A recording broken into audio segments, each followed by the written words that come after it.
Good morning, friends. Welcome to another episode of Heart to Heart with Estitude. It's been a while I came your way, but yeah, life experiences and all. How have you been? Has life been? Have you been handling life challenges and all? So today I just want to share another life experience with you. Actually, basically my experience this week on dealing with or how I overcome my bad days, what I do when I have bad days or when I'm just feeling down and moody. So this month I've been reading a lot. I've read about 4 books this month of June. And one of the books I read is The Power of Positive Thinking by Norman Vincent Peale. Now this book has really changed my mind about many things. It reinforced things I knew, then pushed me to start practicing things that I had known but I was not really practicing or I was not really emphasizing on things like positive thinking, things like positive convention, things like affirmative visualization and all. So it changed my perspective. Days that I feel down and I'll just start motivating myself. Hey Esther, you're fine. You can do this. I can do all things through Christ who strengthens me. And it kind of increased my faith, made me more happy, made me more cheerful about life. I wake up and I'm just smiling. I'm singing Jamie Grace song, or I'm singing Good Morning. I'm singing, it just changed my perspective on a better level. But this week, I don't know, the mood was a little low. I've not been having all my high positive vibes as much. Yeah, I say happy boy. When you know when there's a difference. So I've been trying and I've been using my pep talks and I've been telling, hey Esther, you're fine, but my body is trying to like rebel and I'm feeling weak physically. I'm not feeling really happy at work. I have too many deadlines and these are part of our daily experiences here. So how do I handle this? How do I cheer myself up? How do I snap out of such moods? Because trust me, those moods are not healthy. They only make one sink into depression, make one unhappy, and just have a bad day. So one of the things I do, like I already said, is positive confession. So I tell myself, not necessarily out, I say to myself, Esther, you're fine. Esther, you can, maybe I'm dealing with unusual work. One of my codes is not building or I'm experiencing errors and I'm like, oh, okay. I just take a minute and I'm like, okay, I know what to do.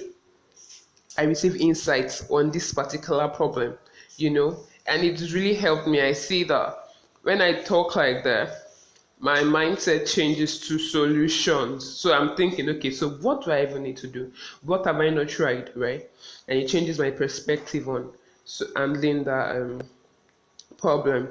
Another thing I do is I talk to God about it. Trust me, this works like magic, because not really, but it helps because when I tell them like, oh dear God, maybe someone has just made me angry, you know. I'm like, okay, good, this is how I'm feeling right now. Or maybe I received the rejection mail. I'm like, oh my God, can you really see this? This is not making me happy. And I just say, Holy Spirit, please comfort my heart or show me how to handle the situation. And it works. Yeah, another one is on handling hunger. When someone has pissed you off or you are anxious or you have an anxiety attack, they'll tell you, oh, take a deep breath and count 1 to 10 under your breath. Why not try reciting the first 10 words of the Lord's Prayer? So someone has made you really mad and you're trying to control your anger and you're going, take a deep breath, take a deep breath, take a deep breath. No, just to our Father who art in heaven, hallowed be thy name. Trust me, you'll be smiling because when you start reciting the Lord's Prayer, your mind goes God conscious and then you know that, oh, calm down, sister. It's really not that serious, right? No matter how the person is, so once you try to recite the Lord's Prayer, by the time you get to the 10th word, you're already feeling a little calmer, or you're taking a walk. You get that's another thing I do when I'm feeling anxious or I'm not just happy. I just take a walk, plug in my ears, and listen to good upbeat music. It also helps to lift my mood, right? What other things do I do? I write, yeah. So maybe I'm going to try talking. So when I'm not feeling happy, like, or maybe I'm just there, my mind, because I try to clear my mind. I just think of something productive to do, and sometimes I just get inspiration to write. Like the other day, I wasn't feeling really happy, and before you know, I was thinking that's actually what prompted this this podcast, because I was like, oh, I was just happy. I wasn't able to sleep and all of that. I was like, what can I do? And I just thought about it. Cool, why not just scribble, teach people what to do? What would you normally do? And by the time I was done writing, I was already feeling lighter, because what I had already shared with others. So yeah, so when you're not feeling happy, you can also share with others. You can volunteer for or encourage somebody. You're not feeling happy, call someone and say, hey, just to check on you. When you check on someone and the person is even having bigger problems than you, be like, oh, cool, I'm still fine. And another thing, or the final thing I like to say, is remember that it doesn't last. No matter how down you may be feeling, and you're having a bad day, and it's like, oh my God, could things get any worse? Trust me, people have had it worse, and it will pass. Tell yourself, this situation will pass. You've lost money, you've lost something important, or even someone important, you're angry, you're fearful, you're anxious. Hey, these too will pass, trust me. No matter how long the night gets, morning will surely come. Morning. The morning of joy, the morning of happiness, the morning of greatness will come. Sometimes just take a break, just rest your brain. Try mind draining. Purge your mind and visualize yourself that the fear is draining out, the anger and anxiety is draining out. Just picture the anxiety flowing out from your mind, and then refresh your mind with positive thoughts and encouraging thoughts. I hope this has helped you. If you're having a bad day, remember someone loves you, someone is praying for you, and I'm sending lots of positive vibes your way. Thank you for coming around on the show today again. Till I come your way next time, have a beautiful life. All the best. Hello, everyone. Good morning, and welcome to another episode of Heart to Heart with Estitude. Trust you've been well. It's amazing. It's been a long while I came your way. Trust life has treated you good. So the last time I came your way, I talked about dealing with bad moods, handling bad moods, and all. I hope you've been having great times, and I hope you've been having great moods and all. That's great.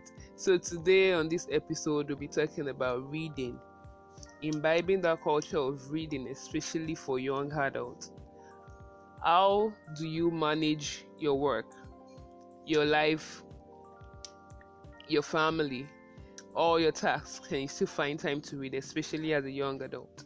Why do you even need to read at all in the first place?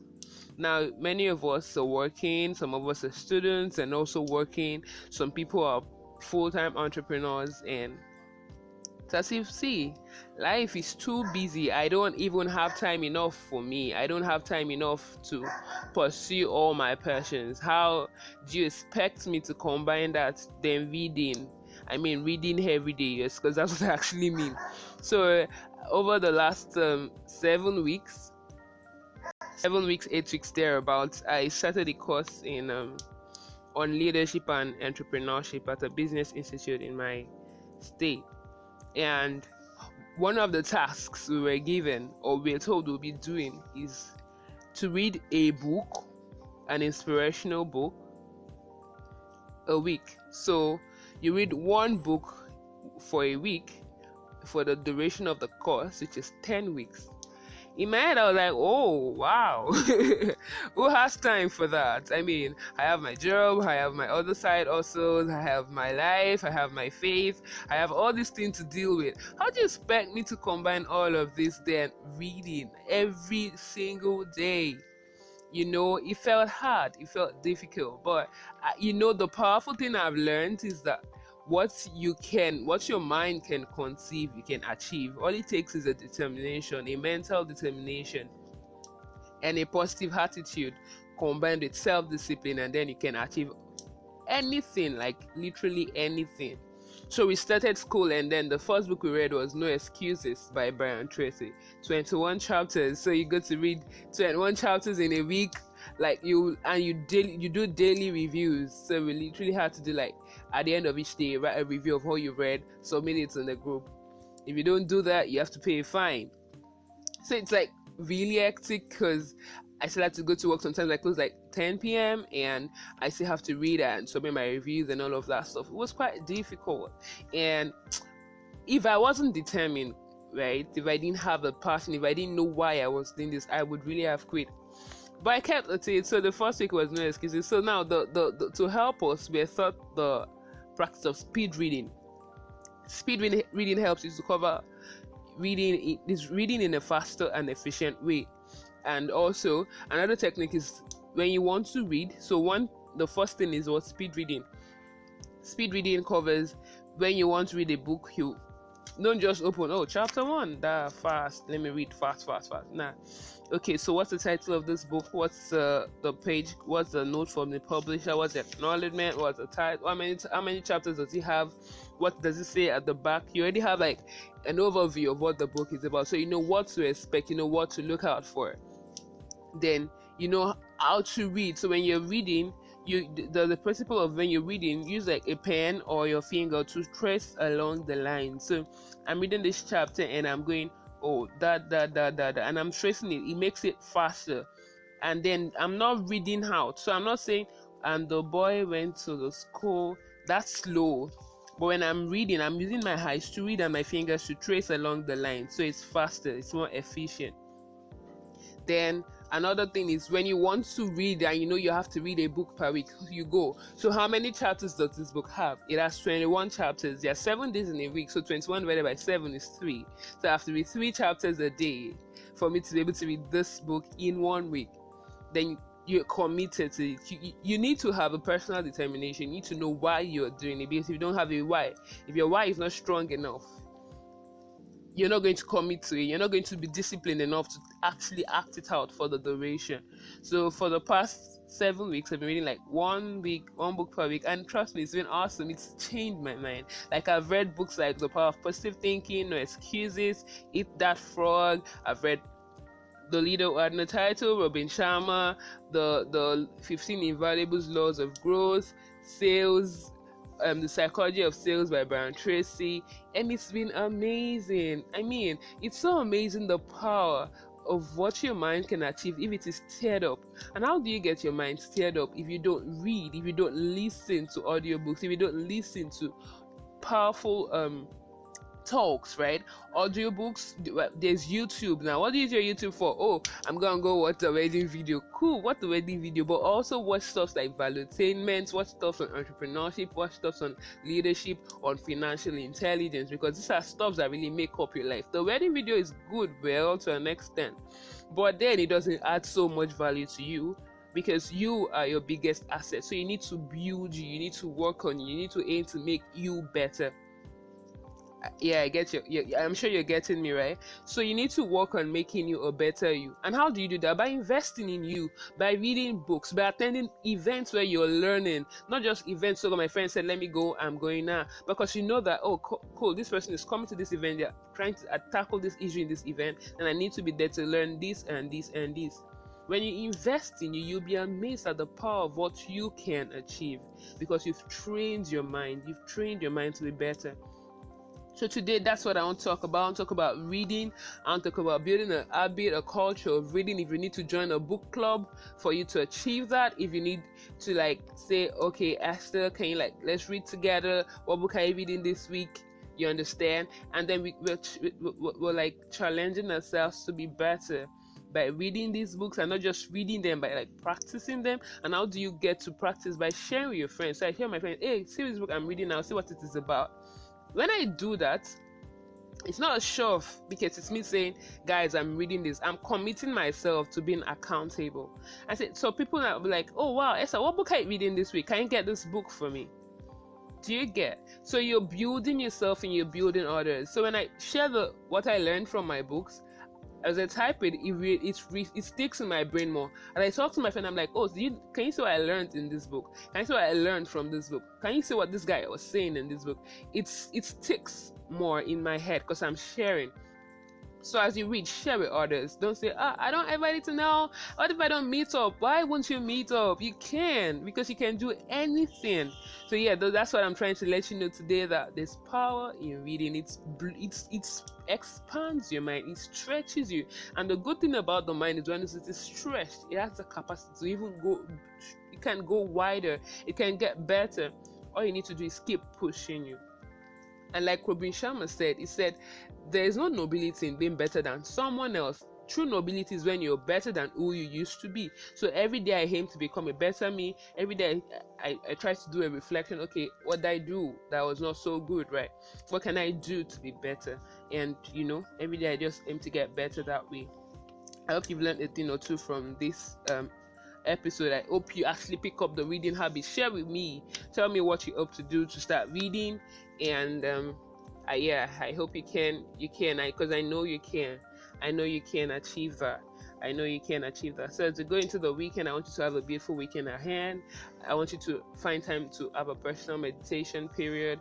I want you to find time to have like a silence period where you just sit, reflect, and meditate, and visualize the future that you want for yourself. I wish you an amazing weekend ahead. Lots of love from me.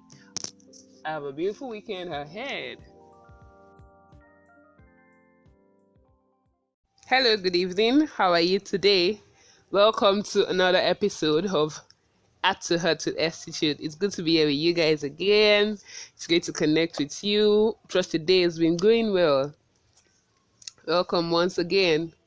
All right. So this evening we'll be having a conversation. I'll be sharing with you lessons from my first online business pitch competition.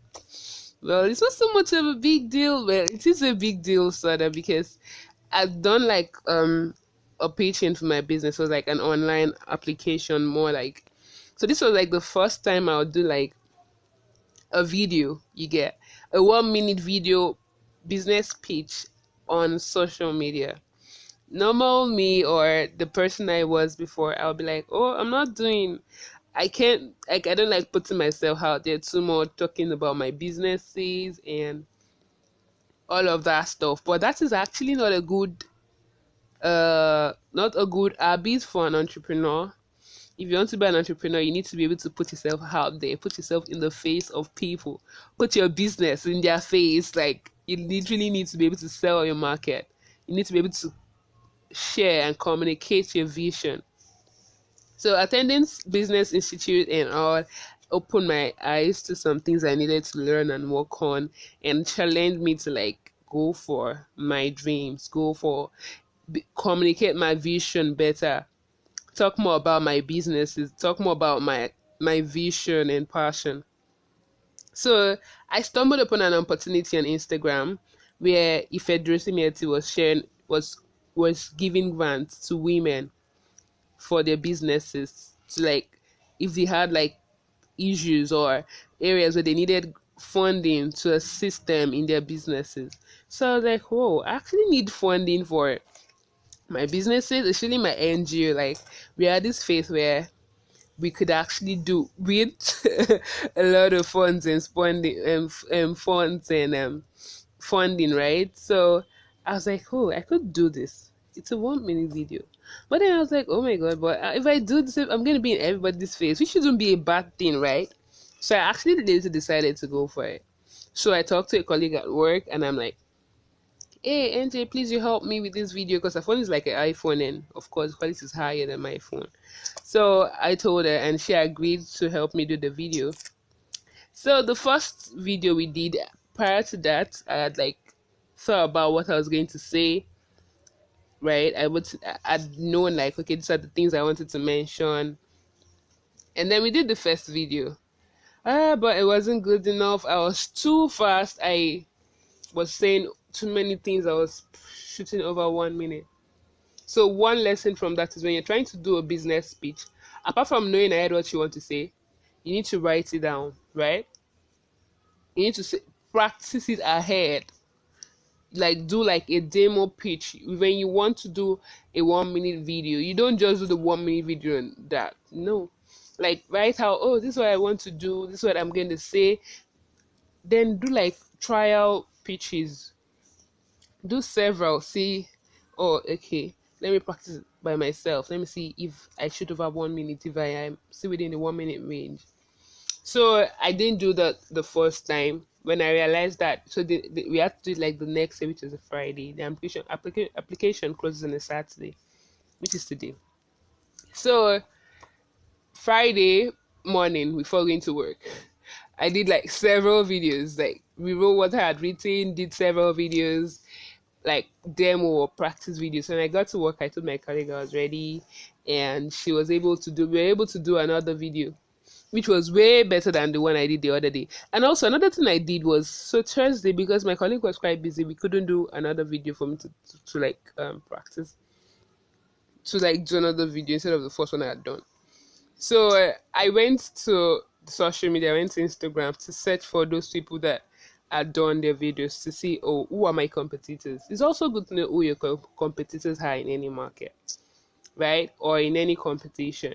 Since it was an online competition, we could see everybody's videos. So I went online and checked for people video, and I saw, oh, this is what this person is doing that I really like, that I could do in my own video, or this is what I need to work better at, or this is what I need to improve on. You understand? So that's what I was trying to do. So Friday, I already known these things. I had written them out. I had practiced at 4, and so when I got to work, I was ready for my colleague to do like a real video. So I did it. But this time around, another thing I did was, when we are done, it was quite okay, but I needed to send it to someone that could actually critique, right? So I sent it to my school lead, the person managing my school, my business institute. I sent it to her to like critique, right? And I showed it to some of my other colleagues to like critique, and I got some feedback from them that I needed to improve on. So another thing you need to do is, when you're doing a video or a pitch, apart from practicing by yourself, practice in front of others. Let them critique, let them tell you, oh, this is what you should have done better, or this is what you should not have done, right? So that way you're not making mistakes, or when you're making mistakes, it can be corrected before it goes live.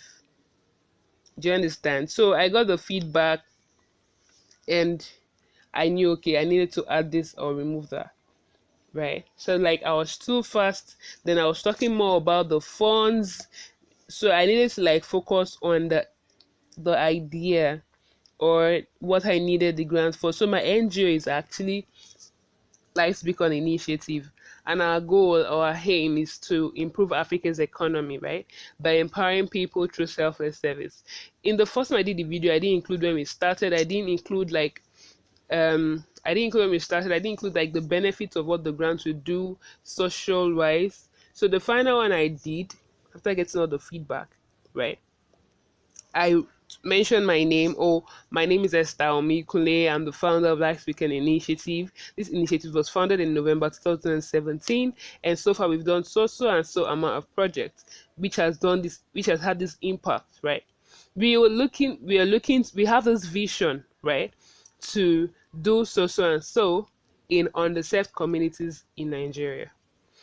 This will improve Nigeria's economy by providing job opportunities, by curbing illiteracy and all of that stuff. So I say the social benefits, right? Then I go and say, I don't talk so much about the grants. Then I go and say, getting this grant will go a long way in helping us achieve this vision. We'll be able to do and so. I hope you share in this vision. Thank you.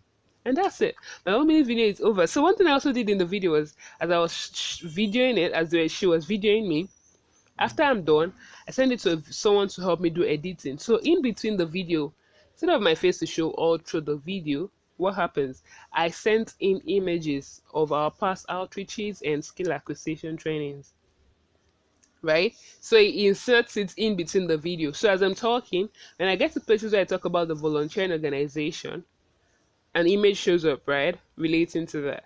When I talked about the outreach to an orphanage home, some images show up relating to that. So it shows credibility, like, oh, we've really done this in the past and we can do more if we get this funding. So that's basically it. So I did this application. I submitted it yesterday, so it's pretty recent, and I've not been selected, but I thought to share with you guys, right? Another thing I also did was, after I'd done my video, I went through other people's videos again, right? And I learned from it. So one thing I learned from it was, see, this doing this video actually was a push for me. Normally I wouldn't, I like to push people out there more than I even push myself. So I wouldn't talk so much about my business. I wouldn't talk so much about what I do. I'll talk more about encouraging you, helping you become better. But doing this made me realize that, oh, cool. As a business person, I need to be able to push my business out there more, right? Also, I also learned that this is a stepping stone. If maybe, because I know I will get the grant, but if maybe I didn't get the grant, I have I've learned, right? I've learned how to pitch. I've watched people pitch. I've learned some other things I'm supposed to be doing. For instance, one of the things I learned was when I volunteered at volunteering, I need to take more pictures of them doing their volunteering task rather than taking pictures at the end of the volunteering task.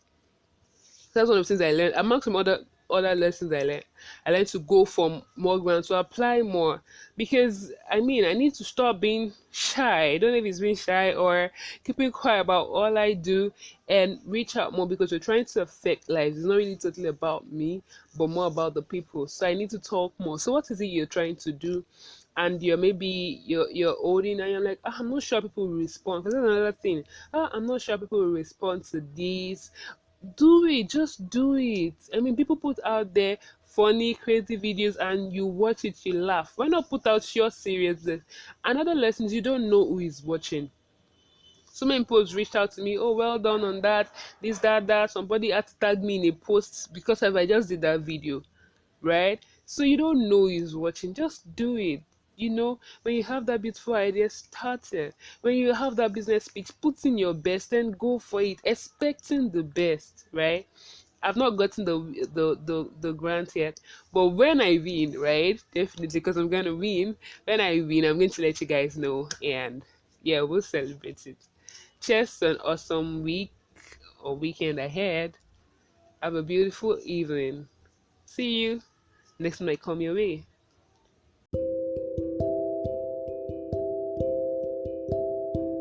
Hi guys, good afternoon or good day wherever you may be. Thanks for coming around again to listen to my podcast. Welcome to Heart to Heart with Estitude. Today I just want to share with you guys how my 2020 has been. Yes, it's the 18th day, am I correct? Or 19th day in 2020. So 18th day actually in 2020, so it's January 18, and I'm just going to share with you guys. So this year, right, I have like several goals I'm looking to achieve, but so earlier in the year, like second or so, I like wrote out my goals in a draft book that was supposed to move to my main goals book for the year. But somehow, so I resumed work on the second, right, and work has been so hectic. So I've not really had time for myself. I have several things that are really key for me this year: my career, my brand, my vida, then serving in my young professional forum in church. So like I had like major goals. So I had these goals like written down in like drafts, but I had not been able to translate them into ordered goals and all for myself. So work has been like. So that the first week was a little relaxed, but second week, so I was called to work on this back-end web API that I've been working on last year. So they had like some fixes that I needed to do. So when you fix a bug and then you realize another bug, and you're happy you solved one problem, but then you have another problem to solve. So it was like back to back solving issues, closing work very late, like 9 p.m. So it was a little hectic, and then I get home very tired. I'm not able to like go back to my goals. So for the Young Professional Forum at church, our first meetup is actually tomorrow. So I'm supposed to have like put together the plans for it, but I was so busy. Thankfully, I had a team I'm working with. So we had already listed our proposed list of events. So I'm in a training department. I had the training department. So what the training department do, what we do is we like organize trainings and programs and events for the young professionals at church. So we just had to pick like the first one for the year, which is on goal setting. So we'll have that tomorrow. Thankfully, I'll facilitate it. But today I was able to like find time to just go through my draft goals for the year and then put them in like structured form in my goals book, my main goals book. What is left now is for me to do like a vision board. But with my brand Mivida would have an event in February around goal setting and vision boarding. So I should be able to do my vision board by then. Like I said, I really hope to like do more podcasting this year and do more like blogging this year.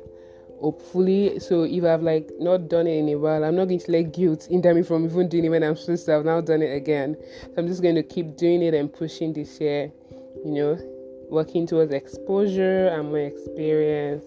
And I'll tell you the same too. So however the year may have started for you, maybe started on a very great note.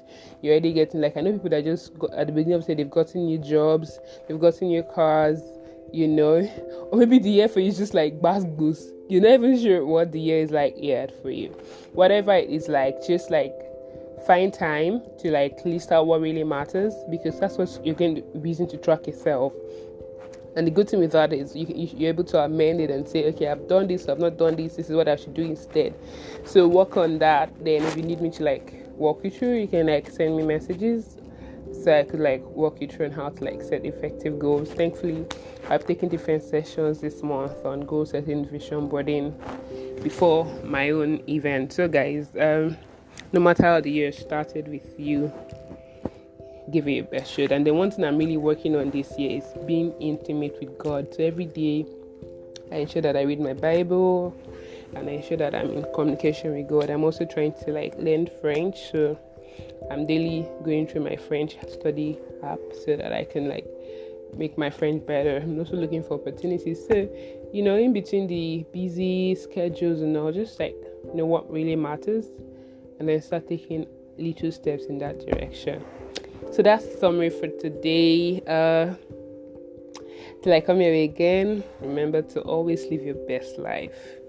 Yes, a happy, healthy, and wealthy life. Cheers to more, and thanks for listening. Bye.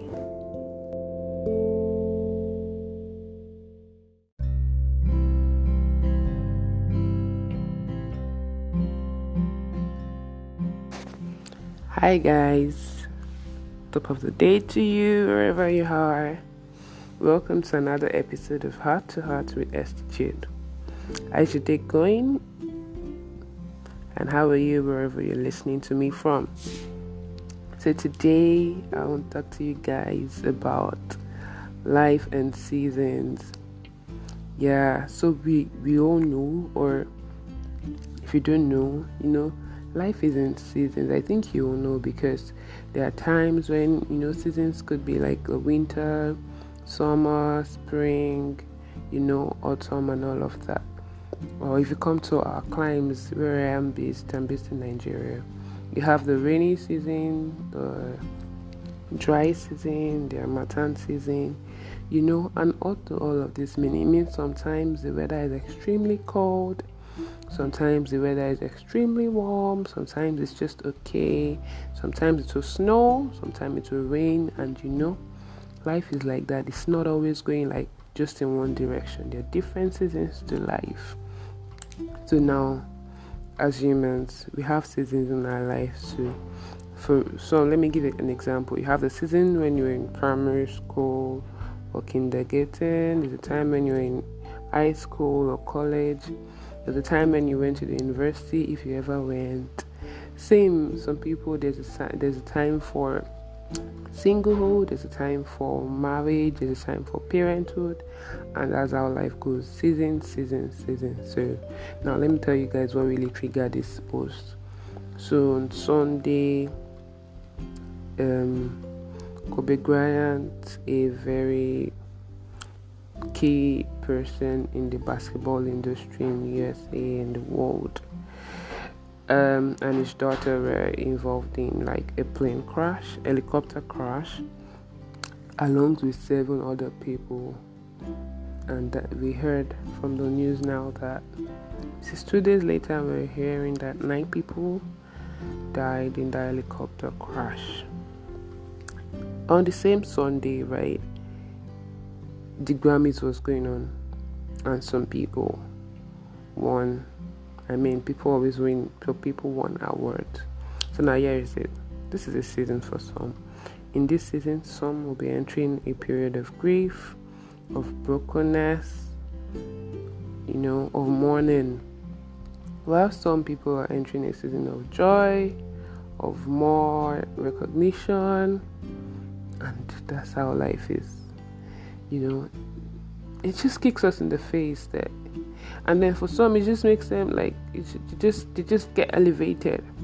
And what we will learn from this is there's a time for everything. And even in Ecclesiastes chapter 3, I believe, the Bible says there's a time for everything: a time to plant, a time to harvest, a time to live, a time to die, a time to reap, a time to sow. And what I would say, what I've learned from this is, let's learn to make the best of our lives while we are here. Whatever the season we may be in, while we still have life and we have the breath of God in us, let's ensure to live our best lives. And this best life is not just like spending money all over. It's like intentionally choosing what makes you happy, especially in God. If it's travel, if it's food, not like overeating, like exploring food. If it's technology, if it's finance, put your best to it. Be known for something. What are you known for with? Apart from those clowny pictures you put on Instagram, what else are you known for? Are you making impact? Why not just look back today and then think about your life and see, what do I really want to be known for in this life that I'm in? What do I want to do in my life? What if anything happens? For instance, Kobe, Gianna, and the other families in that plane, that helicopter, they didn't know they were going to die that day. They were going for a basketball meeting somewhere when they had the crash. But Kobe is known for the legacy he left in basketball, at the very least. Also, bring it to the spiritual. What are you going to be known for in God's kingdom? Are you just going to come to this life, say, no, I don't want to do God, and then just die, and then in heaven you're not known for anything? So, what do you want to be known for on earth? What do you want to be known for in heaven? This is a time to sit back and just think about it. Not to make this post so just dreary or any of that, but it's just good for us to just think on these things and say, what do I really want to do in my life? What do I want to be known for? What do I want to leave a legacy for? And remember, whatever season you may be in, whether it's the downtime or the up time, keep the faith. Everything you're going through will work together for your good. I know if you're going through a downtime, this might not just sound like a very it just sounds like every other message, but trust me, it's going for your good. So have some, I could even share my personal experience, but I don't want to make this post too long. But even in downtime, so this year I will have downtimes this year, but what I've told myself is, I'm not going to let this steal my joy. It's difficult, I've cried, but I'm going to move, especially because I have the assurance that God is working everything out for my good. So I want you to know that whatever season you're in, God is with you. Come closer to Him, and also aim to live a life of impact. Till I come your way again, I remain your friend and sister, Esther. Yeah, you can call me Esther. Alright.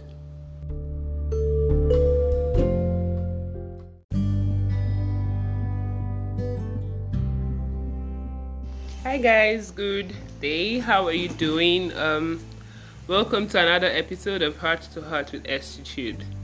So today I want to talk to you guys about what happened last week and things happening in my state. I'm in Lagos State, Nigeria.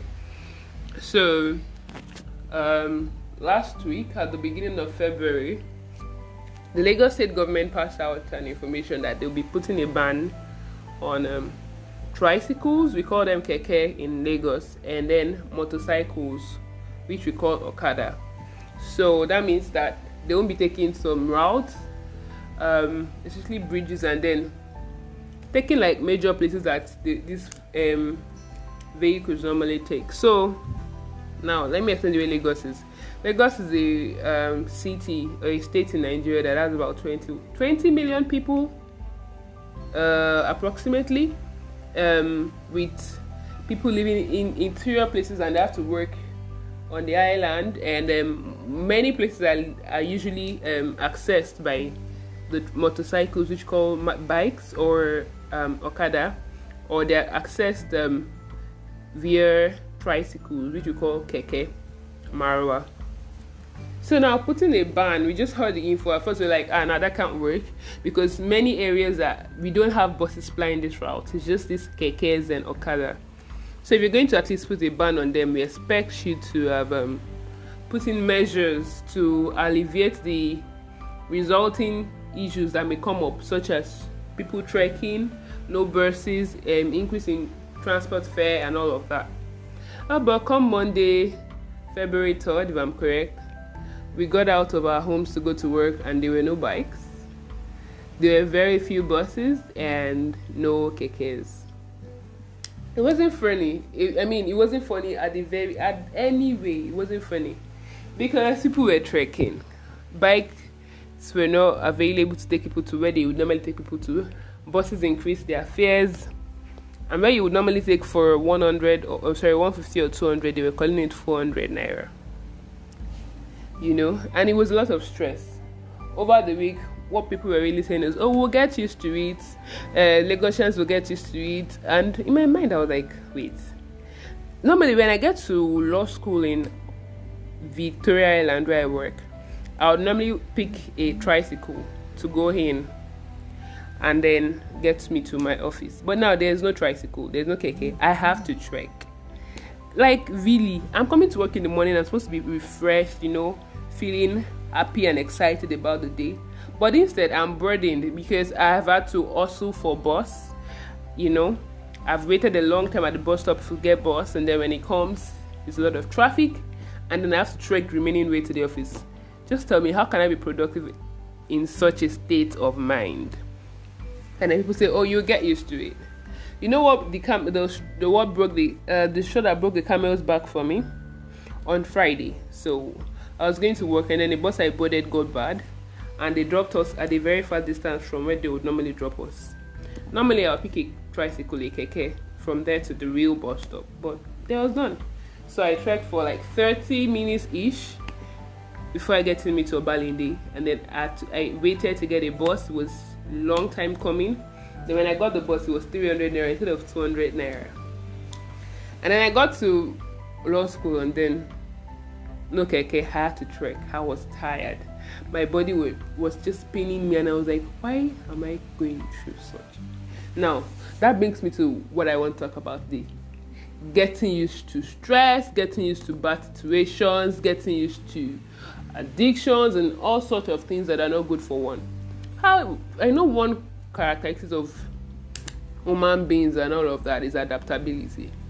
But I found out that it's easy for us to adapt to bad situations. Just like some people in abusive relationships always make excuses for the abusive spouse and say, he wasn't just feeling like this, or she wasn't just doing this, that's why. And then they continue to try to endure abusive relationship. Guys, I don't believe in it. There are some situations that you have to endure, but it shouldn't be something that you can walk out away from, or something you can do something about. In my case, I'm already working on means that to ensure that I don't continue in this unhealthy lifestyle or cycle that is going on in Lagos. But let's talk about people that just adopt or adapt to situations that are not so good, when they can actually do something about it. Okay, I know there are situations where you may not be able to do a lot about what you're going through, but if you're able to do, why are you adapting to situations that are not healthy? Okay, for instance, let's say that you're working in a place, you've been working there for 2-3 years and no growth. You're always victimized by your boss. There's mental abuse, verbal abuse, but she's just saying, oh, there's no job out there, I don't want to lose my job. You're not doing anything about fixing the situation in your current place of work. You're not going to talk to someone senior or talk to a counselor on how to fix the situation. You're just trying to say, oh, there's really nothing I can do. That person is going to die early. I don't know. It's going to not grow. It's going to be stagnant. Whereas there will be opportunities for the person to actually grow, where the person will actually be appreciated. So friends, I'm just trying to tell you that you don't have to always adapt to unhealthy situations, unhealthy circumstances. Know your tolerance level. If something is going above what you can take, you don't have to deal with it. You could just walk away. You don't have to be violent about it, but you could just walk away. Always ensure sanity. Ensure that you have peace of mind. This is what I wanted to talk about today. How do you guys deal with situations that are not healthy? Talk to me. Tell me how you deal with such situations. And then if you're in Lagos and going through this stress, how have you been dealing with it? Yeah, so cheers to a beautiful week ahead. Have a great one. Till I come your way again, I remain your favorite podcast friend, Estitude. Have a great week. Bye.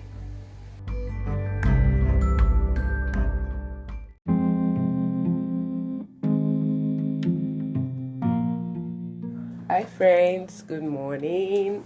Welcome to another episode of Heart to Heart with Estitude. I'm so happy to be here with you again. It's been a while, but yeah, I'm back.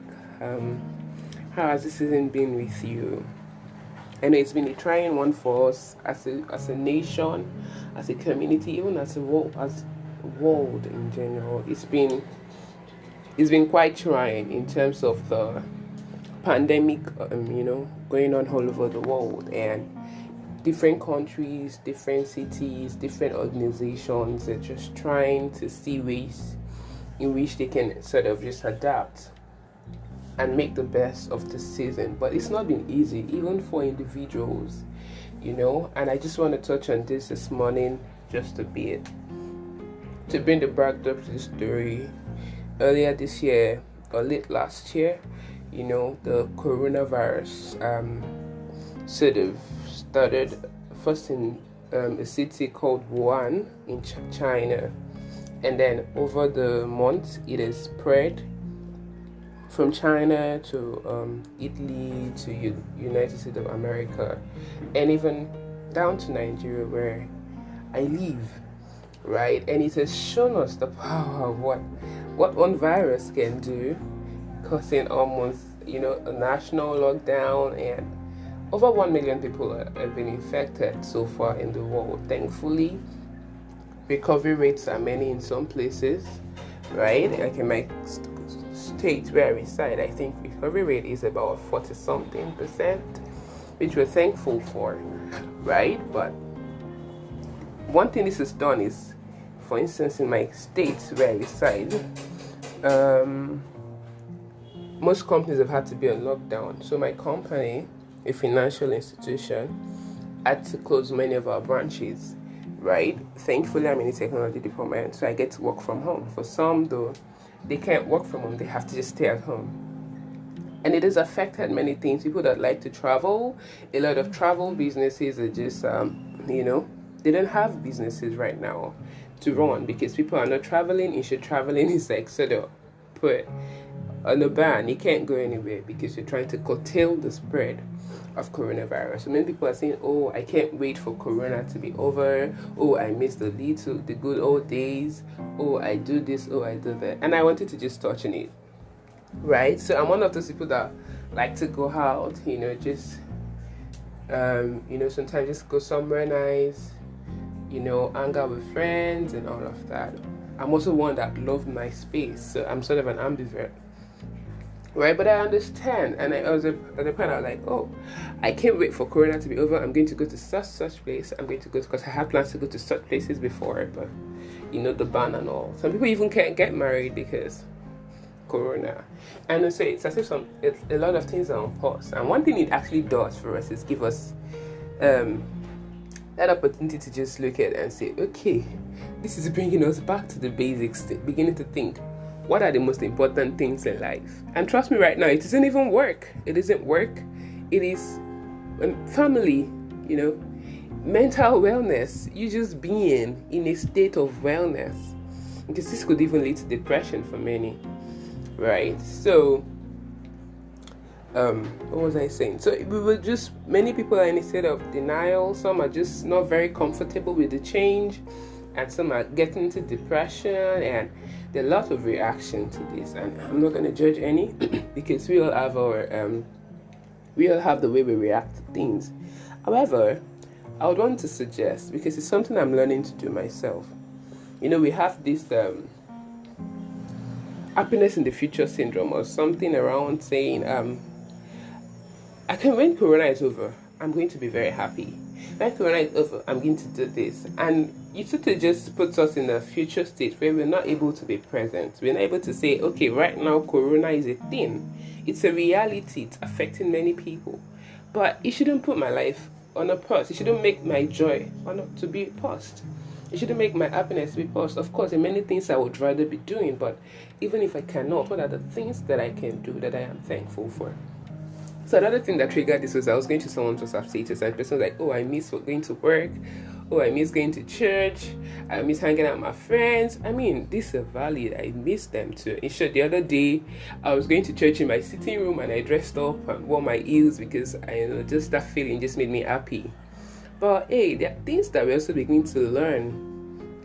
And can we just begin to have like an introspect and begin to say, instead of me to just miss this past days, can I begin to make sense of what I'm currently in? Are there things I'm beginning to learn? Are there things I need to start doing? Is there anything this is teaching me? So that we're not just living in the past or living in the future, and then we're ignoring the present. How can I make the best of my present situation? For me, right, one of the things that I'm thankful for right now is I've been able to cook some of my favorite meals. If I was going to work, I would probably not have time to cook as much. I'm not like I'm cooking as much, but once in a while I'm just able to go to the kitchen and cook something nice, and I'm just happy. So that makes me happy right now, cooking something I want to eat. So maybe it's my eforiwo. So if you're not Nigerian, right, and you're Yoruba, you may not understand eforiwo. But eforiwo is vegetable soup that's sort of fried with pepper. I don't know if that makes a very accurate description, but yeah, something around vegetable soup with a lot of fish and corn skin and locust beans and all of the good stuff, crayfish and all of that. Or if it is me making pepper soup and chicken, pepper soup, right? So it's one of the things that make me happy. So can you just begin to look around and say, how can I make myself happy? Is it just being with family and do your TikTok videos? Then, even as you're happy, you begin to say, okay, what other things can I do? So you do a personal review. What's my purpose in this life? What are the things I'm supposed to do? Because trust me, if it's anything at this time, it's bringing us back to the basics. Not work, not parties, but it's like a place of friends and family, and then individual purpose, right? And begin to say, what am I called to do? And how can I begin to live that out? So I see a lot of collaborations going on, very inspiring. I was listening to a session with Pastor Kojo Oyemade and Mrs. Ibukun Awoshike yesterday. I'm like, wow, such an amazing collaboration. There was one also with Inkuru, Olumide Ojo and Tara Felajoche. Very great sessions that we probably would never have had if our world was on and on, because they are very busy people. They don't have time, right? But they had these sessions, collaboration online, where we could just listen to them and they share from their wealth of knowledge. So yeah, there are good sides to this. Please ignore the noise in my background, right? Yeah. So I just want to just put it out there. What are the good sides to this? I don't want you to remain in depression. Your mental wellness is very important. So what are the things that could make you happy? How could you begin to tap into your strength, your purpose, and begin to live it out? What are the things you can do for others? Is it contributing to relief packages? Would that make you happy? Do you know if you could volunteer at this time? There are many opportunities to volunteer. if it's just work you have to do, do your work well, and find time to just say, how can I be better as an individual in the workplace? How can I be better as an individual for my family? And just take this time to just sort of think through and just have a good time in general. So yeah, let's not just be very I miss the past days, or I miss this, which we actually do and which is valid. And we say, I look forward to this, which is also valid. But we're also missing the past and looking forward to the future. What about the present? So that's what I have for you today. I'm so happy to share with you this morning, right? I wish you the best. I pray that this pandemic comes to an end very soon, so we could all go ahead to travel and just hang out and those things we miss. But then, till then, I'll just say, make the best of the present. Alright guys, so I come your way again.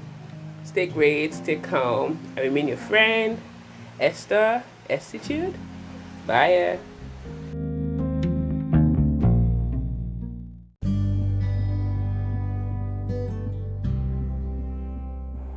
Hi friends, good morning or good day, wherever you may be listening to me from. Welcome to another episode of Heart to Heart with Estitude. It's always a pleasure to share with you guys, and I'm happy to be here again with you today. So what do we want to talk about today? I want to talk about faith, right? So faith and lifestyle. I'll talk about gifts and skills and talent. So today I was reading through my Bible and I got to a place where the story of Jesus giving the parable around a man that was going on a journey, and then he had like servants, and it was like, you take this 10 pounds, you take 5 pounds, you take 1 pound, and just go do business with it. And when I come back, you can tell me how you use this pounds, right? And then he got back, and then he asked for the record. So what have you done with what I've given to you? First and foremost, the background to the story. We also told that the people of those cities did not like the man. I'm wondering, if Jesus was going to use a picture of a man, why would people like the man? Is it because it was a man of integrity, or it was a very, very disciplined man and people just didn't want to be disciplined, I'm not very sure why they didn't like the man, but that's the story. We got to know that it wasn't very popular among the people, but it was definitely popular, and it wasn't just maybe their favorite guy. So he got back, and then the first guy comes and says, oh yeah, you gave me 10 pounds, I made 10 pounds more. Oh wow. Imagine, that's 100% interest. I don't know, I've not heard of a business that gives you 100% interest in like a year or two. You would usually get like 30%, 50% interest if you really can get a lot of interest, right, on your business. So this was like 100%. I'm just like, wow, you did good. And the man was like, wow, you did good. I would give you 10 cities to manage. So imagine I was given 10 pounds, and then because I was able to make like 100% interest, I'm then given 10 cities now, from a pound to a city. That's like a lot. Yeah, but he says, I'm going to give you 10 cities that you would manage because you've proven yourself to be someone who is faithful and can like manage whatever is given to you, right? Then the next guy comes and says, oh wow, you gave me 5 pounds and I made 5 pounds more. This is also another 100%. I'm like, whoa, you guys are good. And then because of course he made an this judicious use of what he has been given, it was also given 5 cities to manage. And then the guy that was given 1 pound comes and says, oh well, I know you're an austere man. According to the King James version, it uses austere. I have to look for that word in dictionary. He says, I know you reap where you don't sow.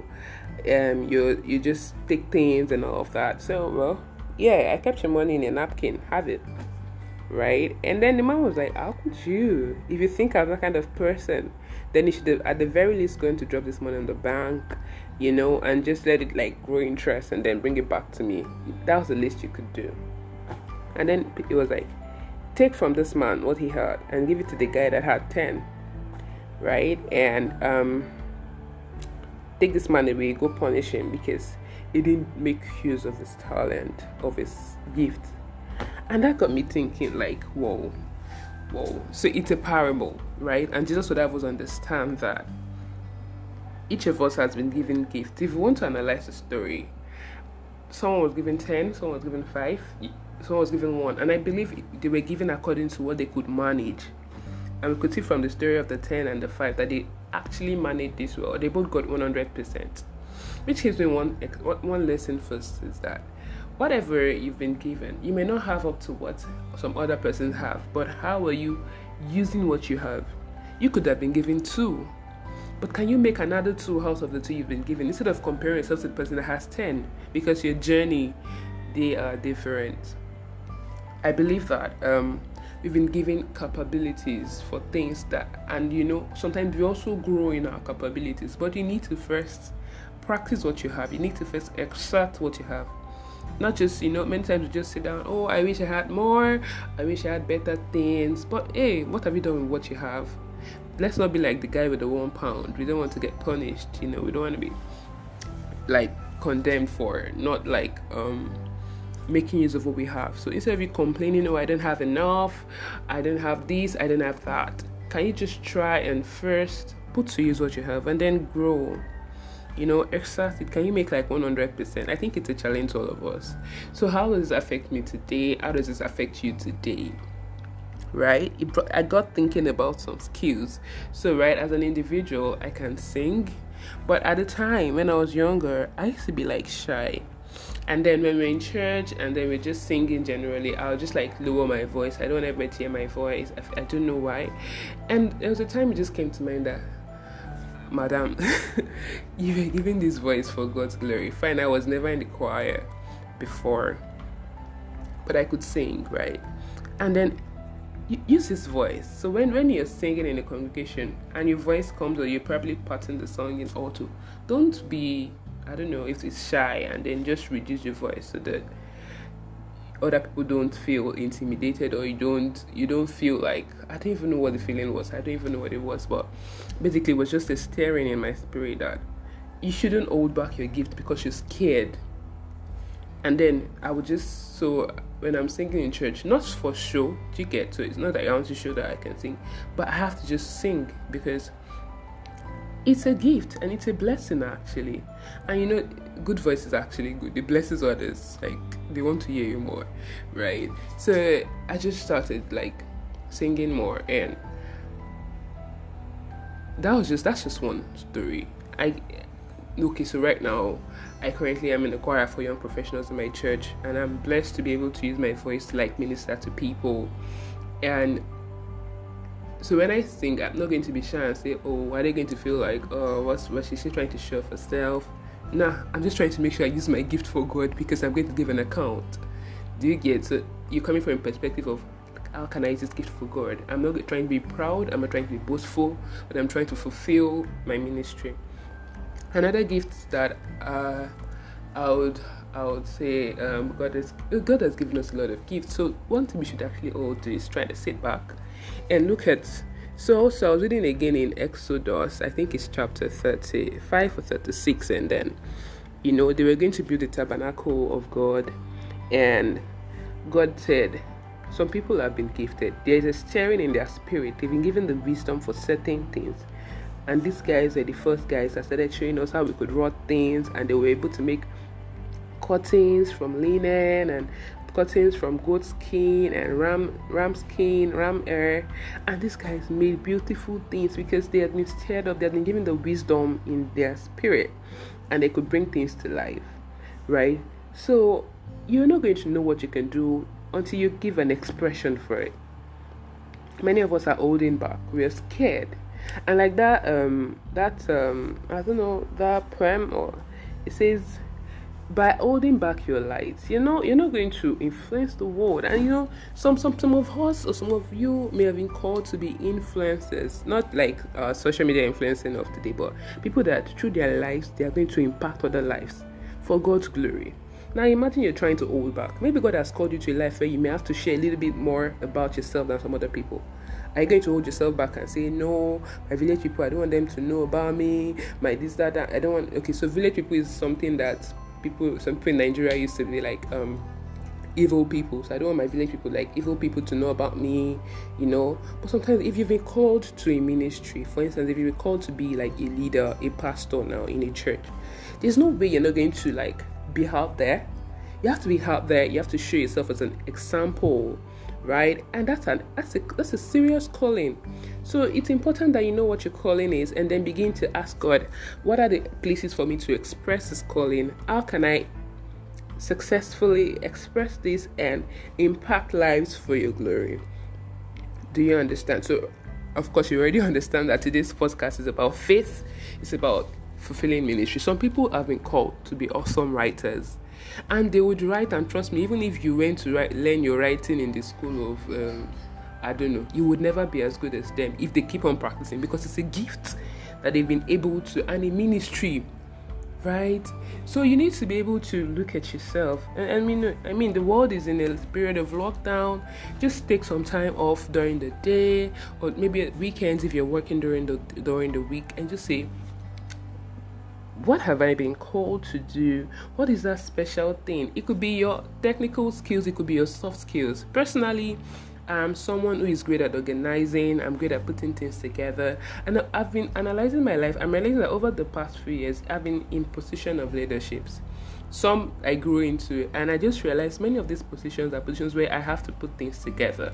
And that's what I thrive at. So imagine if they put me in a place where I have several skills, several talents, and I thank God I'm multi-talented. But imagine if they put me in a place where I probably have to weave, or maybe knit, or make clothing. I'm probably not great at that. But I've been put in a place where I'm able to thrive because my skills are really relevant to my position. So sometimes again, you're in a place where you feel like you're not relevant, probably because you've not been put in a place where your skills can show forth. Some of you all are great motivators. Some of you can check on people for Africa, and you take it for granted. That could be like your skill that you could use to impact people. And you say, Ella, I'm calling to check on you. The Bible gives us examples of gifts and says that there's a gift of care, a gift of help, a gift of organizing.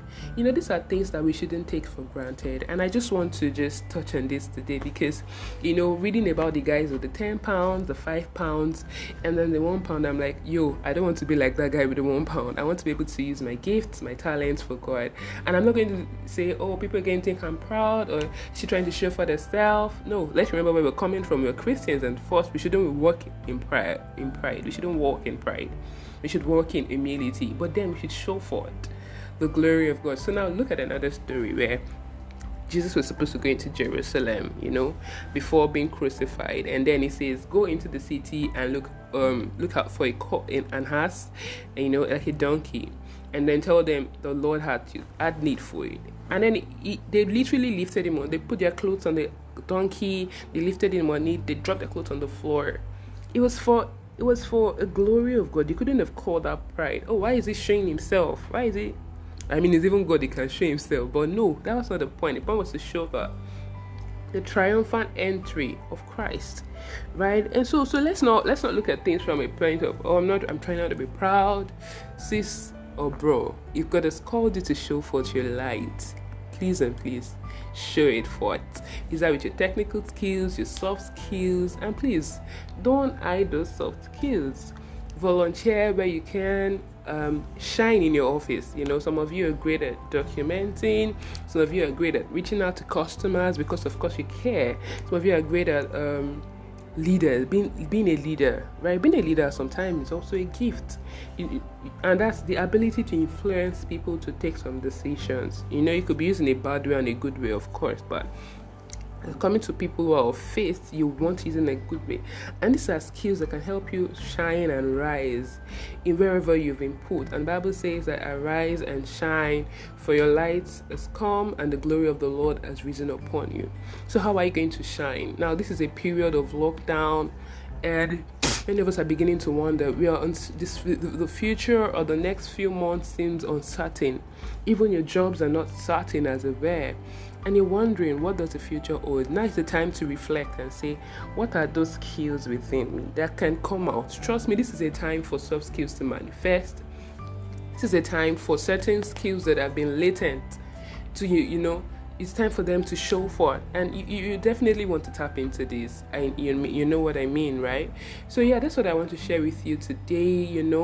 Making the best of your skills, putting it out there for use, using it for God's glory, not just because you even want to make some money, but because you want to fulfill your ministry. Somewhere in, I can't remember whether it's Corinthians, the last chapter, or Colossians, it says, tell this person that they should fulfill his ministry. And it's a charge to me and you today that whatever skills, whatever talents we've been given, we have to use it for God's glory. So that text, I think it's the one about the pounds, it's in Luke chapter 19, in case you want to just refer to it to also get like more clarity, right? So yeah, so that's what I want to share with you today. Using your talents for God's glory, maximizing it. I mean, we should all challenge ourselves. How can we do and make about 100% on the gift God has given to us? You have to go out and shine. Now remember again, not all just to round up, not all talents are for the public. I don't know how to put that, but let me put it this way. Some people are called to serve in obscure places. Yeah, I think that's a better way to put it. So sometimes you may not be at the front line, but you're a very, very important part of fulfilling God's promises or God's plan for a place. Now imagine someone who is a prayer warrior, or a mom who works as a full housewife. Sometimes we don't appreciate it. You don't appreciate you enough, but you're very crucial to where you are. And if you're not there, many of the things in the front line may not be able to work. So wherever you've been called to serve, whatever your talent may be, wherever it may place you, whether it's in the lights or in the obscure places, whether it's in the rural places, whether it's in the city, use your gifts as much as you can, and just influence as many lives as possible. So this for me is a way of me influencing lives, because I could have thought about all this and I kept it to myself, but I would rather share. I know God has called me to a place where I need to also impact lives and share with people, and I'm trying to do that. So what are you going to do about your talent? What are you going to do about the gift God has given to you? If this blesses you, please do share with others so that they can also connect and learn. And then if you want me to share anything, please let me know. You can just do a comment by dropping a voice recording also. Let me know what you want me to share with you. So this is me wishing you grace, praying that grace is granted unto you more and more for you to be able to go fulfill that ministry. Thank you for listening. I wish you a beautiful day ahead. Love and light always, the Father's daughter. All right, thank you.